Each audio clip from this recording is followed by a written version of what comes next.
नमस्कार, आप देख रहे हैं खबर दुनिया की। आपके साथ मैं हूं पराक्रम सिंह शेखावत। बताएंगे आपको अंतर्राष्ट्रीय स्तर से जुड़ी हर वो बड़ी खबर जो आपके लिए जानना जरूरी है। शुरुआत करेंगे सुर्खियों के साथ।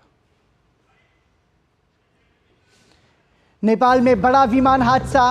उड़ान भरने के दौरान दुर्घटनाग्रस्त विमान में सवार 19 में से 18 लोगों की मौत। घायल पायलट को अस्पताल में भर्ती कराया गया। जांच के लिए 5 सदस्यीय कमेटी गठित।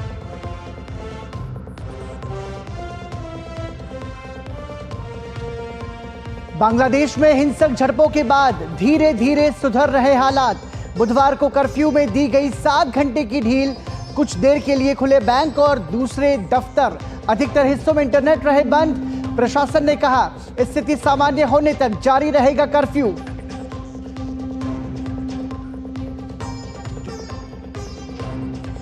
यूक्रेन के विदेश मंत्री दिमित्री कुलेबा का बड़ा बयान। रूस के साथ बातचीत फिर से शुरू करने के दिए संकेत। कहा मॉस्को अगर खुले मन से करे काम तो कीव बातचीत के लिए है तैयार। क्रेमलिन ने कहा मॉस्को का भी है यही रुख, पूरे प्रस्ताव का है इंतजार।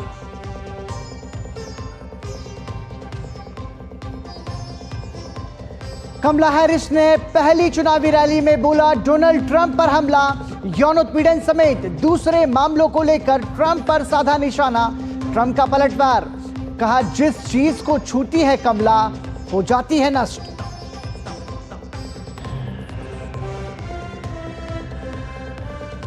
केन्या के राष्ट्रपति विलियम रूटो ने किया अपनी कैबिनेट का विस्तार। प्रदर्शनकारियों का गुस्सा ठंडा करने के लिए 4 विपक्षी नेताओं को दी जगह। विवादित वित्त विधेयक के संसद से पारित होने के बाद केन्या में विरोध प्रदर्शन जारी।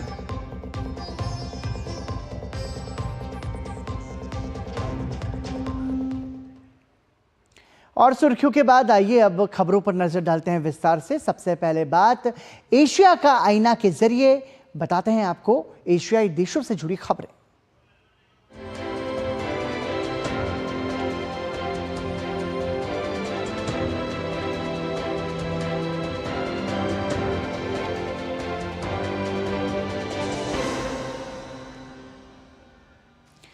नेपाल की राजधानी काठमांडू में हुए विमान हादसे में विमान में सवार 19 में से 18 लोगों की मौत हो गई है। घायल पायलट कैप्टन एम शाक्य को गंभीर हालत में अस्पताल में भर्ती कराया गया है। हालांकि हादसे के कारणों का अब तक पता नहीं लगाया जा सका है। हादसे की जांच के लिए 5 सदस्यीय कमेटी का गठन किया गया है। दरअसल प्लेन ने सुबह करीब 11 बजे त्रिभुवन एयरपोर्ट से उड़ान भरी थी। उड़ान भरने के कुछ देर बाद विमान क्रैश हो गया। विमान 9NAME सौर्य एयरलाइंस का था।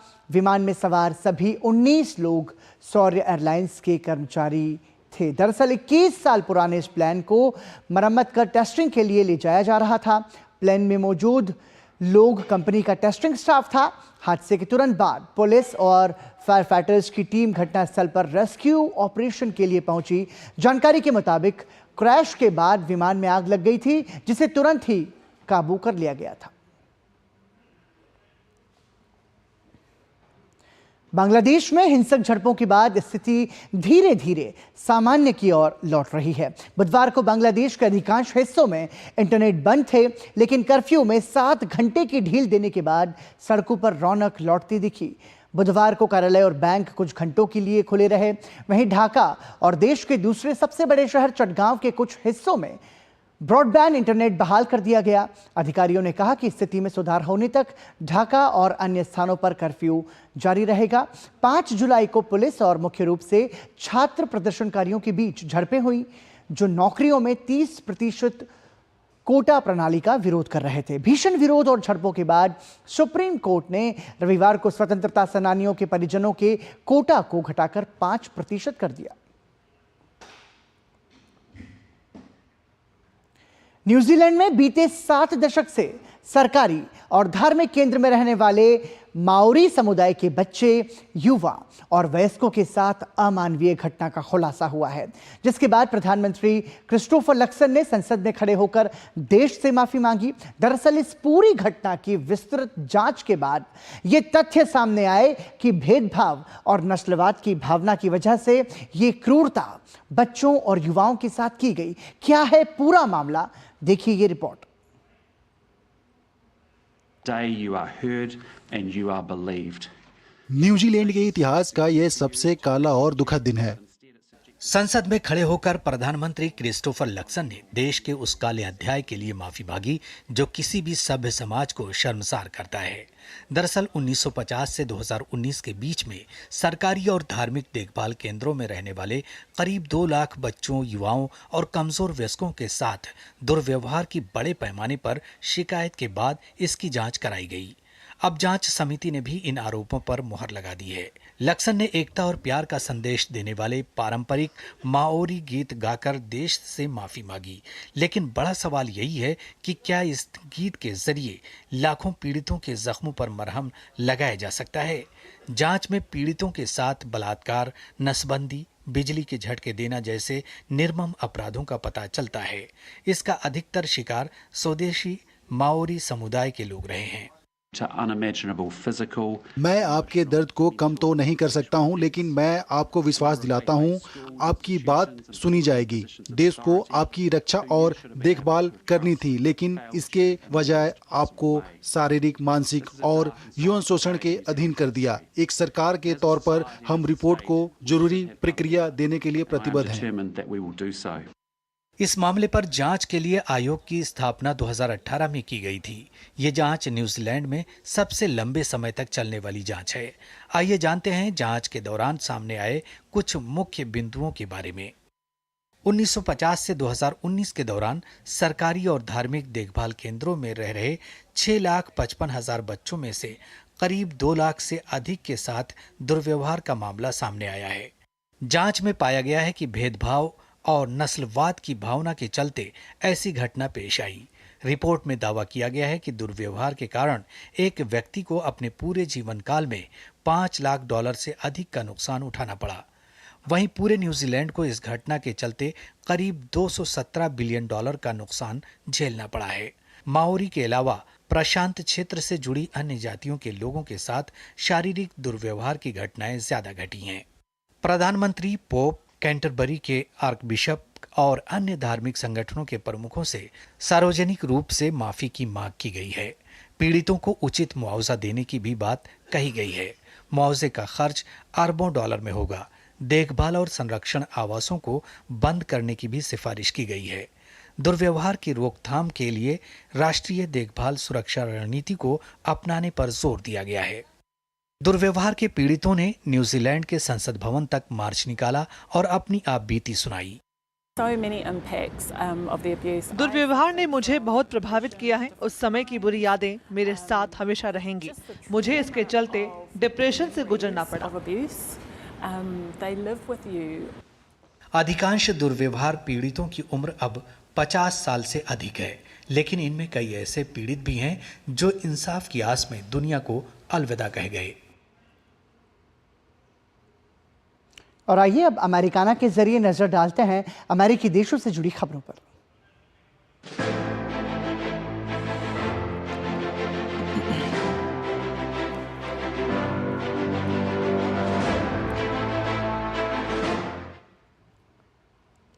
अमेरिकी राष्ट्रपति चुनाव से खुद को अलग करने के बाइडेन के ऐलान के बाद से अमेरिकी राजनीति में तेजी से बदलते घटनाक्रम में कमला हैरिस का नाम राष्ट्रपति पद के लिए डेमोक्रेटिक नॉमिनी के संभावित नॉमिनी के तौर पर तेजी से उभरा है। कमला हैरिस की पार्टी के आधिकारिक उम्मीदवार घोषित होने की पुरजोर संभावना है। ताजा सर्वे में कमला हैरिस को 44% समर्थन हासिल है, जबकि रिपब्लिकन उम्मीदवार डोनाल्ड ट्रंप को 42% लोगों ने समर्थन दिया है। हैरिस को बढ़त दिलाने वाला ताजा सर्वे ऐसे समय में आया है जब उनके अभियान ने कहा है कि उन्होंने डेमोक्रेटिक नामांकन के लिए जरूरी समर्थन हासिल कर लिया है। अमेरिकी राष्ट्रपति जो बाइडेन के चुनावी अभियान से हटने के बाद उपराष्ट्रपति कमला हैरिस डेमोक्रेटिक पार्टी की ओर से राष्ट्रपति पद का चुनाव लड़ सकती हैं। राष्ट्रपति जो बाइडेन ने अपनी दावेदारी छोड़ने के बाद कमला हैरिस के नाम का समर्थन किया। हालांकि राष्ट्रपति पद के उम्मीदवार के नाम पर मुहर 19 अगस्त को होने वाले डेमोक्रेटिक पार्टी की कन्वेंशन में लगेगी, लेकिन कमला हैरिस ने अधिकांश डेमोक्रेटिक प्रतिनिधियों का समर्थन हासिल कर लिया है। कमला हैरिस की दावेदारी एक ताजा सर्वे के बाद और बढ़ गई है। राइटर इप्सोसिस के पोल में हैरिस ने ट्रंप के ऊपर 2% की बढ़त हासिल कर ली है। सर्वे में कमला हैरिस को 44%, जबकि रिपब्लिकन उम्मीदवार डोनाल्ड ट्रंप को 42% लोगों ने समर्थन किया। इसके पहले 15-16 जुलाई के सर्वेक्षण में हैरिस और ट्रंप 44% पर बराबर थे। वहीं 2 से 1 जुलाई के सर्वेक्षण में डोनाल्ड ट्रंप 1% अंक से आगे थे। उधर विस्कॉन्सिन में चुनावी जनसभा को संबोधित करते हुए कमला हैरिस ने रिपब्लिकन उम्मीदवार डोनाल्ड ट्रंप पर जमकर हमला बोला। उन्होंने ट्रंप को धोखेबाज बताया। अपने पहले चुनावी अभियान में उन्होंने अपनी उपलब्धियों का भी जिक्र किया। जिन्होंने महिलाओं के साथ दुर्व्यवहार किया, उपभोक्ताओं से धोखाधड़ी की और अपने लाभ के लिए नियम तोड़े, मैं इस तरह के डोनाल्ड ट्रंप को जानती हूँ। पलटवार ट्रंप की तरफ से भी हुआ। उन्होंने सोशल मीडिया पर कहा कि कमला हैरिस जिस चीज को भी छू लेती हैं उसे बर्बाद कर देती हैं। इधर अमेरिका के हजारों किलोमीटर दूर कमला हैरिस के नाना नानी के गांव तमिलनाडु के थुलासेंद्रपुरम में जश्न का माहौल है। ग्रामीणों ने हैरिस के तस्वीर वाले बड़े बड़े बैनर लगा रखे हैं। गांव के मंदिर में विशेष पूजा अर्चना की जा रही है, मिठाइयां बांटी जा रही हैं। हैरिस हमारे गांव से हैं और उन्हें अमेरिकी राष्ट्रपति पद की दौड़ में नामांकित किया जाएगा। हम उनकी जीत को लेकर बेहद आश्वस्त और खुश हैं। हम उन्हें शुभकामनाएं देते हैं और उम्मीद करते हैं कि दोनों देशों के बीच रिश्ते बेहतर होंगे। थुलासेंद्रपुरम चेन्नई शहर से लगभग 320 किलोमीटर दक्षिण में एक हरा भरा गांव है, जहां हैरिस के नाना का जन्म हुआ था। हैरिस की मां भारतीय जबकि पिता जमाइका के नागरिक थे। दोनों पढ़ाई के लिए अमेरिका में आकर बस गए थे। कमला के जन्म के 5वें साल उनके माता पिता ने अपने गांव का दौरा किया था, जिसकी कुछ यादें वे अब भी समेटे हुए हैं। 2021 में अमेरिका की पहली महिला, पहली ब्लैक और दक्षिण एशियाई मूल की उपराष्ट्रपति बनी कमला हैरिस ने इतिहास रच दिया था। व्हाइट हाउस में सेवाएं देने से पहले कमला हैरिस कैलिफोर्निया के अटॉर्नी जनरल थी और अमेरिकी सेनेट के सदस्य के रूप में काम किया था। और अब यूरोप इन दिनों के जरिए नजर डालेंगे यूरोपीय देशों से जुड़ी खबरों पर।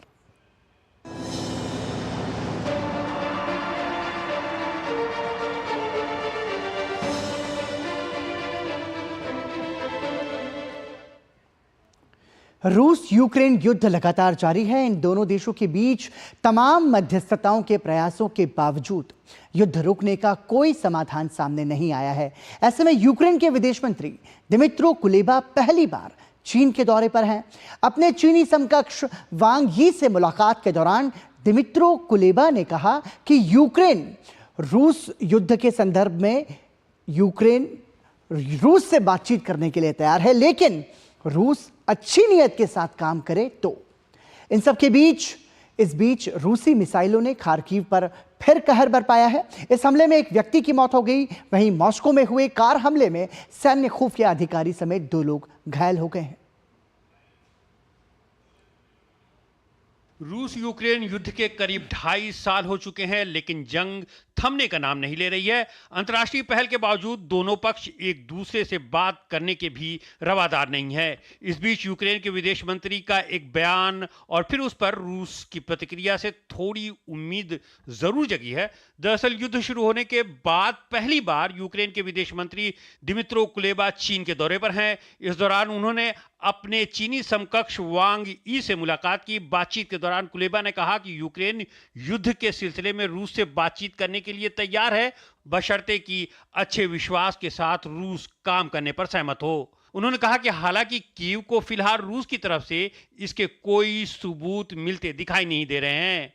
हाल ही में रूसी और यूक्रेनी दोनों पक्षों ने अलग अलग स्तर पर बातचीत करने की अपनी इच्छा का संकेत दिया है। हालांकि स्थितियां अभी भी आदर्श स्थिति में नहीं हैं। जवाब में क्रेमलिन ने कहा कि यूक्रेन की तरफ से बातचीत शुरू करने के संकेत रूस के रुख से मेल खाते हैं। हालांकि इस पर अधिक जानकारी यानी बाकी है। पिछले महीने रूस के राष्ट्रपति व्लादिमीर पुतिन ने कहा था कि मॉस्को संघर्ष को समाप्त करने के लिए तैयार तभी होगा जब कीव नाटो में शामिल होने की अपनी महत्वाकांक्षा को त्याग देगा। और जिन 4 प्रांतों पर रूस का कब्जा है, यूक्रेन उस पर अपना दावा भी छोड़ दे। हालांकि यूक्रेन ने पुतिन की शर्तों को आत्मसमर्पण के समान मानकर इसे तुरंत खारिज कर दिया था। संदेश को स्वयं हमारी स्थिति के अनुरूप कहा जा सकता है। रूस हमेशा बातचीत के लिए तैयार रहा है। मेरा मानना है कि अभी हमें प्रस्ताव के और पहलुओं का इंतजार करना चाहिए। पिछले महीने यूक्रेन ने शांति का रास्ता तलाशने के लिए स्विट्जरलैंड में अंतर्राष्ट्रीय शिखर सम्मेलन का आयोजन किया था। इस सम्मेलन में दुनिया भर से दर्जनों प्रतिनिधियों ने हिस्सा लिया था। चीन और रूस ने इसमें शिरकत नहीं की थी। यूक्रेन अब सम्मेलन के दूसरे दौर की तैयारी कर रहा है। यूक्रेन चाहता है कि वैश्विक दक्षिण का कोई देश इसका नेतृत्व करे, साथ ही रूस भी इसमें शिरकत करे। चीन और ब्राजील ने मई में एक संयुक्त 6 सूत्रीय शांति प्रस्ताव साझा किया था। प्रस्ताव में अंतर्राष्ट्रीय शांति सम्मेलन आयोजित करने का समर्थन किया गया था। इस बीच रूस ने यूरोपीय नेताओं पर अपने देशों के लोगों को डराने की कोशिश करने का आरोप लगाया है। मॉस्को ने कहा है कि कई नेता रूस और चीन को पूरे महाद्वीप के लिए बड़े खतरे के तौर पर पेश कर रहे हैं। यूरोपीय संघ के नेता अपने लोगों को पूर्व से एक अस्वायत्तहीन खतरे के डर में लगातार रखने की कोशिश कर रहे हैं, जिसे उन्होंने अस्वीकार किया है। उधर रूसी मिसाइलों ने खार्किव पर एक बार फिर कहर बरपाया है। इस हमले में एक व्यक्ति की मौत हो गई है। वहीं मॉस्को में हुए कार हमले में सैन्य खुफिया अधिकारी समेत 2 लोग घायल हो गए हैं। ब्रिटेन और जर्मनी ने बुधवार को एक संयुक्त रक्षा घोषणा पर हस्ताक्षर किए, जिसमें उन्होंने अपने रक्षा उद्योगों, यूरोपीय सुरक्षा को मजबूत करने और रूसी सेनाओं को पीछे धकेलने की लड़ाई में यूक्रेन का समर्थन करने के लिए अधिक निकटता से काम करने का वादा किया। भारत दौरे पर आए ब्रिटेन के विदेश मंत्री डेविड लैमी ने प्रधानमंत्री नरेंद्र मोदी से मुलाकात की। प्रधानमंत्री नरेंद्र मोदी ने सोशल मीडिया मंच एक्स पर मुलाकात की तस्वीर साझा करते हुए पोस्ट किया कि यूके के विदेश मंत्री डेविड लैमी से मिलकर खुशी हुई। प्रधानमंत्री कीर स्टारमर द्वारा व्यापक रणनीतिक साझेदारी को विस्तार देने और इसे गहरा करने की प्राथमिकता सराहनीय है। संबंधों को ऊंचाई देने के लिए हमेशा प्रतिबद्ध, द्विपक्षीय प्रौद्योगिकी, सुरक्षा पहल और पारस्परिक रूप से लाभकारी एफटीए को पूरा करने की इच्छा का स्वागत करते हैं।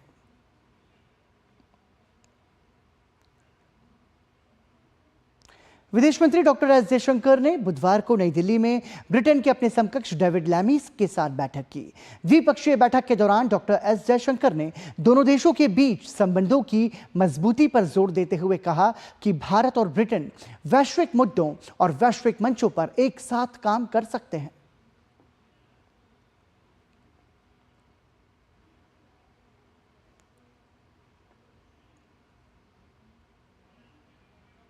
I do believe that, our relationship, it is a very important relationship, but there are enormous possibilities there. And how we explore those possibilities, how do we realize our potential in a more meaningful way is one of the tasks that I look forward to undertaking with you. We are both countries which have a big global presence in different ways. So I think it's also important that India and the UK work together on global issues and in global platforms. So और आइए अब Africa नामा के जरिए नजर डालेंगे अफ्रीकी देशों से जुड़ी खबरों पर।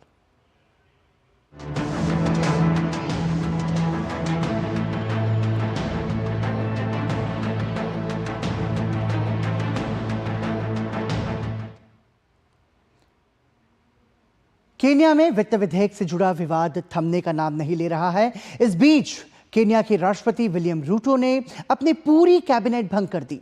नए मंत्रिमंडल के विस्तार में राष्ट्रपति विलियम रूटो ने विपक्ष के 4 नेताओं को अपनी कैबिनेट में जगह दी है। रूटो ने नई सरकार को केन्या में क्रांतिकारी परिवर्तन लाने के लिए एक दूरदर्शी साझेदारी बताया है। विवादित वित्त विधेयक पर भड़के हिंसक प्रदर्शनों से निपटने की केन्या की सरकार हर संभव प्रयास कर रही है। जनता को भरोसा दिलाने के लिए राष्ट्रपति विलियम रूटो एक के बाद एक कदम उठा रहे हैं। बढ़ते जनाक्रोश के बाद पिछले दिनों उन्होंने 1-2 मंत्रियों को छोड़कर अपनी पूरी कैबिनेट भंग कर दी थी। इसके बाद उन्होंने नई कैबिनेट का गठन किया। अब इसका विस्तार देते हुए इसमें विपक्ष के 4 मंत्रियों को भी जगह दी गई है। वित्त मंत्रालय का जिम्मा जॉन मबादी को दिया गया है, जो कि विपक्षी नेता रेला ओडिंगा के करीबी हैं। रूटो ने 2022 के चुनाव में रेला ओडिंगा को हराकर राष्ट्रपति का पद संभाला था। हालांकि ओडिंगा ने पिछले हफ्ते सरकार का हिस्सा बनने से इनकार कर दिया था। इसके अलावा 5 और नए मंत्री भी बनाए गए हैं। ये सभी पिछले मंत्रिमंडल का हिस्सा थे। पिछले हफ्तों में 11 सदस्यीय मंत्रिमंडल की घोषणा की गई थी, जिसमें से 6 पिछली कैबिनेट में मंत्री थे।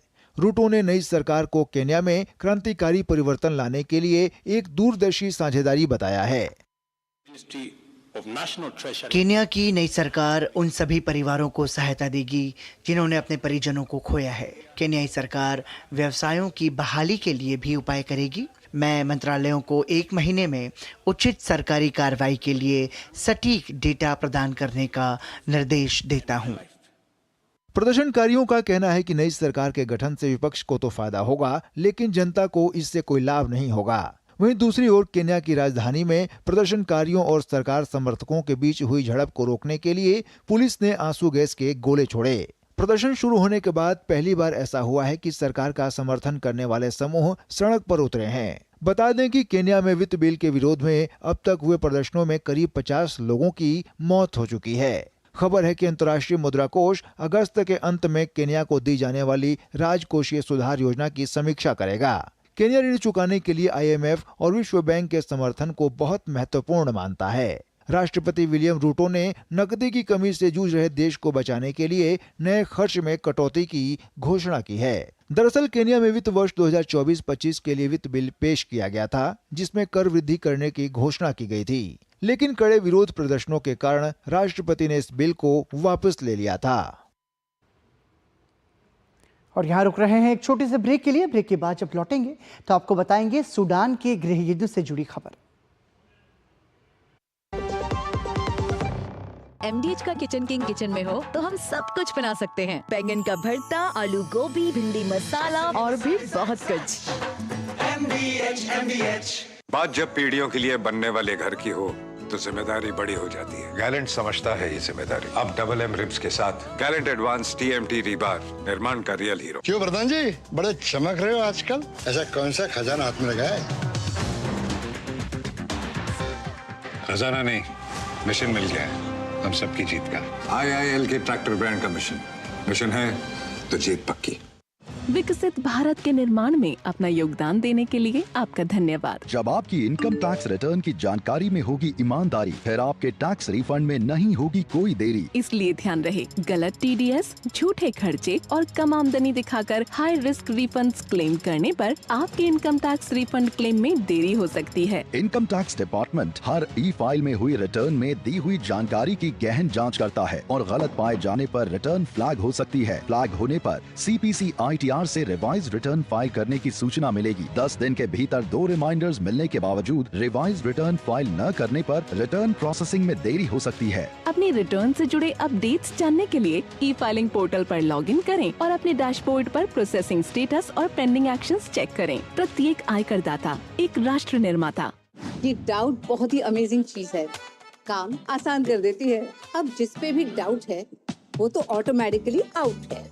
लेकिन मुथूट फाइनेंस से गोल्ड लोन लेते हुए कोई डाउट नहीं है, क्योंकि यहाँ है पूरी ट्रांसपेरेंसी, 100% भरोसा और सुरक्षा। तभी तो मुथूट फाइनेंस है भरोसा इंडिया का number 1 most trusted financial services brand. तो गोल्ड लोन लेने के लिए कॉल करें 1-800-313-1212। गोल्डी छोले मसाले, जहाँ जाए रिश्ते बनाए, जहाँ जाए रिश्ते बनाए, गोल्डी मसाले। पिछले लंबे समय से सूडान में गृह युद्ध जारी है। अर्धसैनिक बल और देश की सेना आमने सामने हैं। हालात इतने बुरे हैं कि सूडान में अकाल जैसी स्थिति बन गई है। RSF सैनिकों ने आम लोगों के घरों और खाद्यान्न भंडारण पर कब्जा कर लिया है। आम नागरिक और महिलाओं के साथ शारीरिक हिंसा की घटनाएं बढ़ गई हैं, जिससे हजारों की संख्या में लोग पलायन करने को मजबूर हैं। इस बीच संघर्षरत पक्षों के बीच अमेरिका की मध्यस्थता में अगले महीने 14 अगस्त को स्विट्जरलैंड में संघर्ष विराम वार्ता की तैयारी की जा रही है।